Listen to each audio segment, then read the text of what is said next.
Welcome to Luca and Miguel. Enjoy the video. You start by getting the essentials, Virtualbox and the Windows 11 ISO. Once downloaded, make sure virtualization is enabled in BIOS or UEFI so the VM can use the CPU features.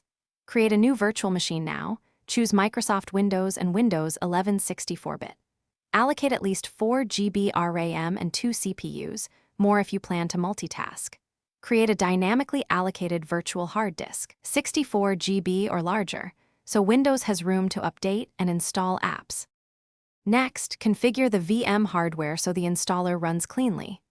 Open Settings. On System, enable EFI, UEFI, and I/O APIC. Assign 128 MB video memory.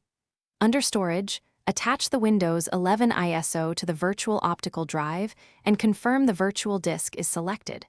You also need TPM support and secure boot. Use Virtualbox Experimental Options or VBox Manage to add a virtual TPM device. This satisfies Windows 11 checks.